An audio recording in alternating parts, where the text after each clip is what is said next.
রাজধানীর জ্বালানি তেলে পরিস্থিতি জানাতে আমাদের সঙ্গে যুক্ত হচ্ছেন সহকর্মী ইদ্রিস আলম। ইদ্রিস, পাম্পের পরিস্থিতি কি সেটা জানাবেন এবং কি বলছেন ক্রেতা এবং পাম্প কর্তৃপক্ষ?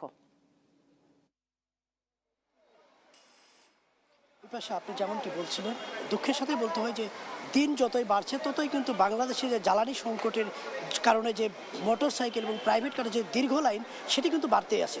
একই সাথে আমি যদি বলে রাখি, আমি যে রাজারবাগ পেট্রোল পাম্পে রয়েছি, এই পেট্রোল পাম্প কিন্তু আজকে ৯,০০০ অকটেন এবং ৪,৫০০ ডিজেল পেয়েছেন এবং সকাল থেকেই তারা কিন্তু এই তেলটি বিক্রি করছেন। একই সাথে এর বাইরে কিন্তু এর অন্য সময় কিন্তু তারা এর থেকে বেশি তেল পেয়ে থাকেন এবং বিক্রি করে থাকেন।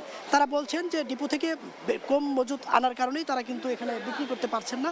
এবং একই সাথে যদি আমি বলি যে এই তেলের যে এই দীর্ঘ লাইন আর এই দীর্ঘ ভোগান্তি, এখান থেকে আসলে বাংলাদেশের মানুষ কবে নাগাদ মুক্তি মিলবে এর কোনো কিন্তু নির্দিষ্ট সময় বা দিন রেখা কিন্তু সরকারের পক্ষ থেকেও দেওয়া হচ্ছে না।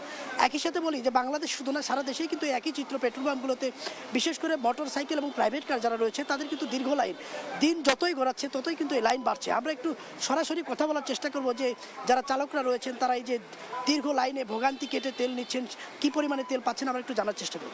কত সময় নাগাদ আপনি এই লাইনে দাঁড়িয়ে আছেন এবং এই ভোগান্তি থেকে মুক্তি মিলবে? আমি প্রায় 1 ঘন্টা 35 মিনিটের মতো লাইনে দাঁড়িয়ে আছি। 300 বা 500 টাকার মতো তেল পাই, এরপর আর তেল দেয় না।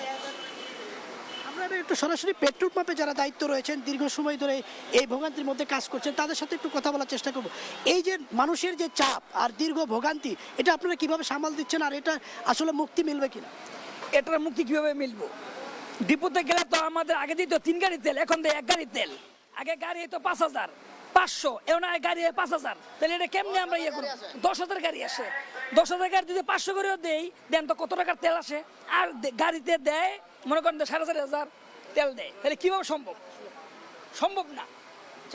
যেমনটি শুনছিলেন যে এই পেট্রোল পাম্প কর্তৃপক্ষ কিন্তু বলছেন যে আসলে এই দীর্ঘ লাইন সংকটটা হওয়ার কারণ ডিপো থেকে তারা কম তেল আসলে মজুত আনতে পারছে, বিধায় কিন্তু এই ধরনের ভোগান্তিতে পড়ছে। বিপাশা, এই রাজারবাগ পেট্রোল পাম্প থেকে এই ছিল সর্বশেষ তথ্য।